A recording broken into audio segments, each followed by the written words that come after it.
നിനക്കെന്ത് പറ്റി? എവിടെ പോയടാ നിന്റെ ചങ്കൂറ്റം? ഇനി മണിയങ്കോട്ട് വീരൻ ആരാണെന്ന് ചോദിച്ചാല് അച്ഛൻ മാത്രമല്ല ചെമ്പറ മുഴുവൻ പറയും എന്റെ ഗിരീശനാണെന്ന്. ആ നിനക്ക് രക്തം കണ്ട പനിക്ക്. ഓ അച്ഛൻ, ഞാൻ പറയുന്നൊന്ന് വിശ്വസിക്കുക. ഞാനല്ല കുഞ്ഞുണ്ണിയെ കുളത്തിലേക്ക് ചവിട്ടി വീഴ്ത്തിയത്. പിന്നെ എനിക്ക് സാധിച്ചില്ല. മണിയങ്കോട്ട് സാവിത്രിക്ക് ഇരയാകാനായിരുന്നു അവന്റെ വിധി. സാവിത്രി? അതെ, കുഞ്ഞുണ്ണി കുളം കാണാൻ പോയപ്പോ ഞാൻ അവിടെ ഒറ്റയ്ക്കായി. അപ്പോ ഞാൻ കേട്ടു മുത്തുപൊഴിയുന്ന പൊട്ടിച്ചിരി, താനേയാടുന്ന നാട്ടുകെട്ടിൽ പാലപ്പൂവിന്റെ മണം, ഇടനാഴിയിൽ എവിടെയോ ചെമ്പട്ടണിഞ്ഞൊരു സ്ത്രീരൂപം.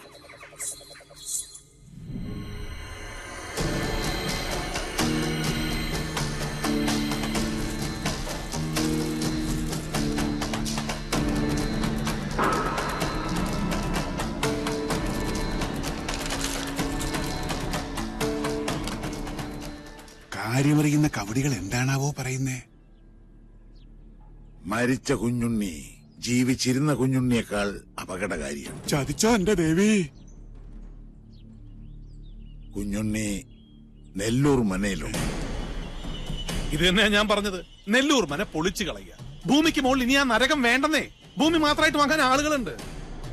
ഇയാളാണോ ഭൂമി വാങ്ങാൻ വന്ന വ്യാപാരി? ആ അതെ അച്ഛാ, ഇതാ രാജീവൻ. പാതയിക്കരയില്ലത്തെയാ. ഇപ്പൊ ഇതാ ബിസിനസ്. നമ്മുടെ ഗൗരിക്ക് കൊള്ളാം. ഗജകേസരി യോഗമുണ്ട്. നമ്മുടെ ഗൗരിക്ക് ചേരും. അച്ഛാ, ഈ നെല്ലൂർ മന നിൽക്കുന്ന സ്ഥലം മാത്രം മതി രാജീവന്. മന വേണ്ട. കരിമരുന്ന് കൊണ്ട് വീട് പൊളിക്കണ ഒരു പാർട്ടി ഉണ്ട്, കവളപ്പാറയില്. വിളിക്കണോ? സാവിത്രി വെള്ളിവാളിൽ ആവാഹിച്ച് ഇവിടുത്തെ മച്ചിൽ കുടിയിരുത്തണം. എന്നിട്ട് മതി കമ്പക്കെട്ട്. മനസ്സിലായോ? ശരി അച്ഛാ.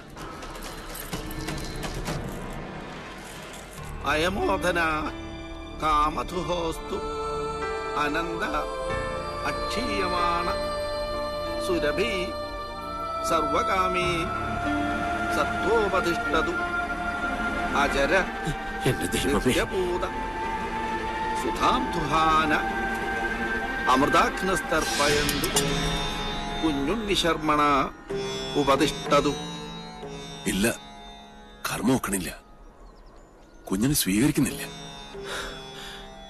കണ്ടില്ലേ പവിത്രം അഴിഞ്ഞു വീണത്? പൂണൂല് വലത്തോട്ടിടാനും മറന്നിരിക്കണോ? ഒക്കെ കാണുന്നത് ദുർനിമിത്തങ്ങളാണ്. ഈശ്വര കാത്തോണേ.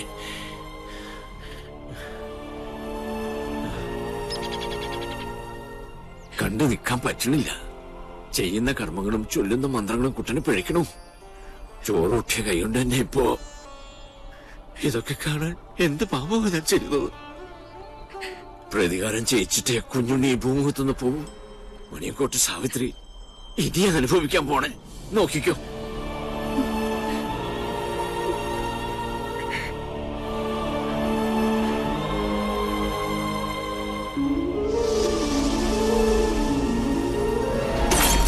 ഒരു പട്ടാഴി മാധവൻ. കേട്ടോളെ, നീ പഠിച്ചോ പഠിപ്പിച്ചൊക്കെ ഇന്നത്തോടെ മതി. എന്നെ ഒന്ന് വിട്, ഞാൻ വരുന്നില്ല. എനിക്ക് കല്യാണം വേണ്ട. ഞങ്ങൾ അറിയാതെ എന്ന് മുതലാ നിനക്ക് ഈ മാധവൻ ഉണ്ടായത്? നേരത്തെ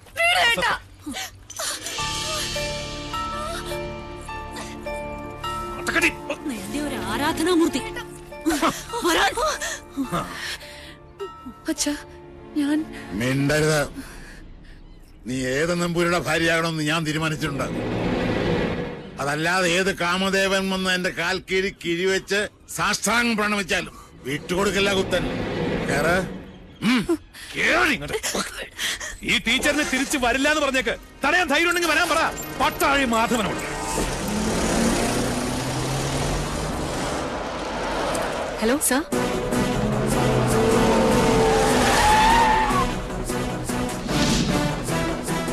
ഇയാളാണോ മാധവൻ? അല്ലച്ചാ, ഇത് കുഞ്ഞുണ്ണിയാ. ഇത് ടീച്ചർ സൂക്ഷിച്ചു വെച്ചിരുന്നല്ലേ? പട്ടാഴിയിലേക്ക് വരാൻ ഇനിയും ടീച്ചർക്ക് മനസ്സുണ്ടെങ്കിൽ ഇപ്പൊ ഇതിനകത്ത് ഇറങ്ങണം.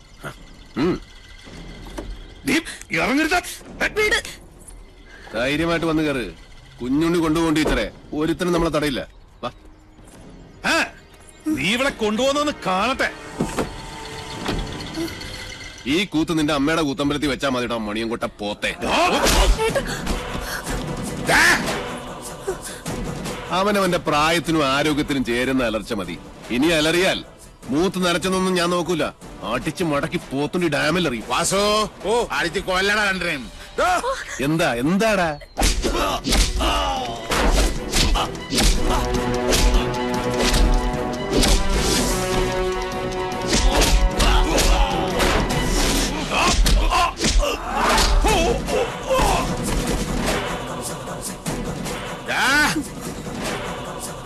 ജനിപ്പിച്ച തന്തയെ മോള് തള്ളി പറയണമെങ്കിൽ ഒന്നുകിൽ അച്ഛൻ അച്ഛനല്ലാതാവണം, അല്ലെങ്കിൽ മോൾ അത്രയ്ക്ക് ദുഷ്ടയാവും. ഇതിലേതാണെന്നുള്ളത് തെക്കോട്ട് തലവെക്കുന്നതിന് മുമ്പ് കാരണം ഒരു ആലോചിച്ച് തീരുമാനിക്കും. രുദ്രാക്ഷം കഴുത്തിലല്ല, മനസ്സിലാണ് വേണ്ടത്.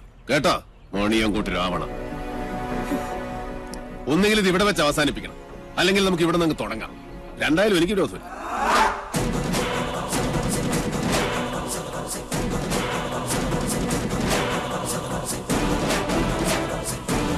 അയ്യോ,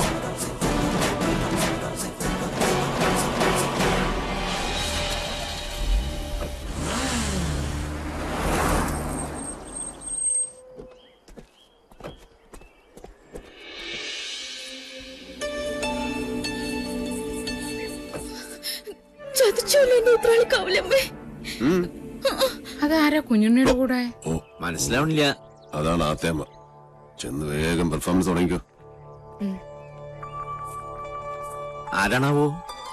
അമ്മേ, ഹായ്, എന്താ അത്? കുട്ടി ഏതാ? അമ്മ എന്നെ ശപിക്കരുത്. പാർവതി, ഈ കുട്ടി ഏതാ? എനിക്കറിയില്ല, ഞാൻ കണ്ടിട്ടില്ല. ഈ കാണാലോ, അമ്മയ്ക്കും ചിറ്റശിക്കും ഇനി കണ്ണ് നിറയെ കാണാം. ഇത് മിത്ര നമ്പൂതിരി, നമ്മുടെ ഇവിടുത്തെ സംസ്കൃത കോളേജിലെ ടീച്ചറാ. പഠിച്ചത് ഇവിടെ തന്നെ. ആദ്യമേടെ അനുഗ്രഹം വാങ്ങിക്കാൻ വന്നതായിരിക്കും. നന്നായി വരൂ കേട്ടോ. ഏതാ ഇല്ലം? അത് മണിയാമ്പള്ളി കേട്ടിട്ടില്ലേ? മണിയാമ്പള്ളി ഇല്ലം കേട്ടിട്ടില്ലേ? മണിയാമ്പള്ളി ഇല്ല. ഇപ്പൊ കേട്ടല്ലോ. ഇനി മനസ്സ് തുറന്നങ്ങോട്ട് അനുഗ്രഹിക്കുക. എന്നിട്ട് അമ്മയുടെ അരയിലിരിക്കുന്ന ആ താക്കോൽക്കൂട്ട് എടുത്ത് ടീച്ചറെ ഏൽപ്പിക്കുക. ഈ നിൽക്കുന്നതേ അമ്മയുടെ പുത്രവധുവാ. എന്താ? ബോംബ് പൊട്ടി. ഇനി മുതൽ ടീച്ചറാ ഇവിടുത്തെ ആത്തേമ്മ. ശിവ ശിവ, എന്തായി കാണുന്നത്? എടാ, എന്ത് തോന്നിയാസം കേട്ടാന്നായോ നിനക്ക്? കിരാവൻ ഇല്ലത്തിന്റെ അന്തസ് കെടുത്തിയില്ലോ നീ. ഞാൻ കിരാതനും കാട്ടാളിനും ഒക്കെയാ, സമ്മതിച്ചു. പക്ഷേ ഇതെന്റെ വധുവല്ല. പിന്നെ ഇത് അമ്മയുടെ മൂത്ത മകന്റെ വേളിയാ. പ്രൊഫസർ പട്ടാഴി മാധവൻ നമ്പൂതിരിയുടെ സഹധർമ്മിണി.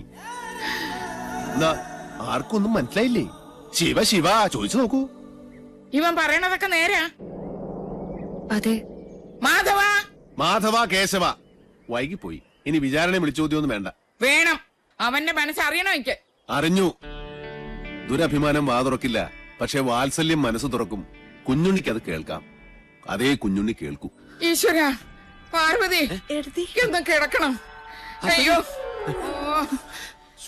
അയ്യോ, ആത്തേമ്മ. ഉത്തരം മുട്ടുമ്പോ അമ്മയ്ക്ക് സ്ഥിരമായിട്ടുണ്ടാകുന്ന ഒരു ബോധക്ഷയാ. അതിന് മരുന്നില്ല.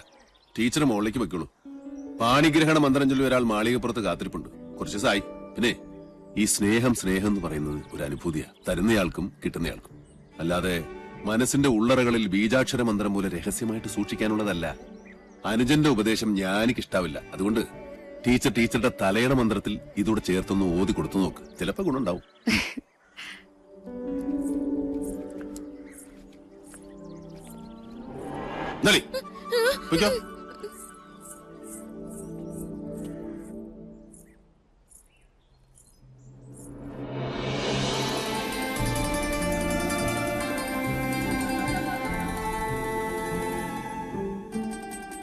കണ്ടുവല്ലേ, അഗ്നിയാകാനും ഹിമമാകാനും നിമിഷാർത്ഥം പോലും വേണ്ടാത്ത എന്റെ ഉണ്ണിയെ. പട്ടാഴിയിലൊരു സ്നേഹപ്പാലാഴിയുണ്ടെന്ന് പറഞ്ഞപ്പോ താൻ വിചാരിച്ചു കാണില്ല അതിത്രയും ചൂടുള്ളൊരു ചെങ്കടലായിരിക്കുമെന്ന്. അല്ലേ? മുൻഷുണ്ടി ലേശം കൂടും, അത്രേ ഉള്ളൂ. ഇങ്ങനൊരു അനിയനെ കിട്ടാൻ ഈ ഏട്ടൻ സുഹൃതം ചെയ്യണം. അനിയനോ? ജനനം കൊണ്ട് ഞാൻ മൂത്തതാണെന്നേ ഉള്ളൂ. കർമ്മം കൊണ്ട് അവനാ ഏട്ടൻ. പട്ടാഴിൽ എന്തിനും ഏതിനും കുഞ്ഞുണ്ണിയാ കേമൻ. അതെനിക്കിന്ന് മനസ്സിലായി. ഇത്രയും നാള് വിളിച്ച ദൈവങ്ങളോടല്ല, ഉണ്ണിയോടാ ഞാൻ നന്ദി പറയേണ്ടത്. എന്താ ഇത്? ഗുരുവായൂരപ്പന്റെ ശ്രീകോവിലിനുള്ളിൽ വെച്ച് 41 ദിവസം പൂജിച്ചെടുത്ത പട്ടുതാലിയ. ഇനി ഇതിനൊരു അവകാശം ഉണ്ടല്ലോ.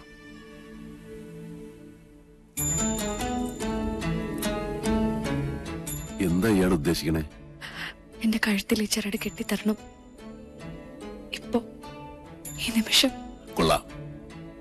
കൊട്ടും കുരവയും അഗ്നിസാക്ഷിയുമില്ലാതൊരു വേളി നടക്കട്ടെ, അതാവും യോഗം.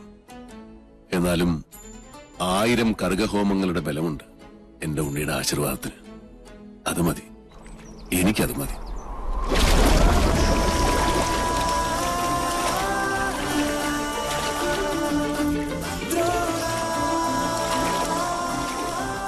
ചെമ്പറയിലേക്ക് പോവാൻ തന്നെ തീരുമാനിച്ചോ? ഈ യാത്ര ഞാനായിട്ടല്ല, ഈശ്വരൻ നിശ്ചയിച്ചതാണ്. മാധവൻ പോയിരിക്കും. പടനിലത്തിന്റെ എതിർവശത്ത് നിന്റെ അച്ഛനും സഹോദരങ്ങളുമാണ്. നിനക്ക് കരയാം. ചെമ്പ്ര ഇനി ശ്മശാന ഭൂമിയാകാൻ അധികം കാലമില്ല. ഒരു താത്രിക്കും രക്ഷിക്കാൻ കഴിയില്ല ചെമ്പ്രയെ.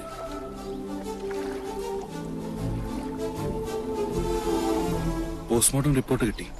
കുളത്തിൽ കിടന്ന് ശ്വാസം മുട്ടി മരിച്ചെന്നാണ് റിപ്പോർട്ട്. നെല്ലൂർ മന വിൽക്കാനൊരു നീക്കമുണ്ടെന്നറിഞ്ഞു. മന പൊളിച്ചു മാറ്റാനാ പ്ലാൻ. ഒരു ഗ്രഹം ഭൂമിക്ക് മുകളിൽ നിൽക്കണോ വേണ്ടോ എന്ന് തീരുമാനിക്കുന്നത് മനുഷ്യനല്ല. അതിന്റെ കണക്കും ഈശ്വരന്റെ കയ്യിലാണ്.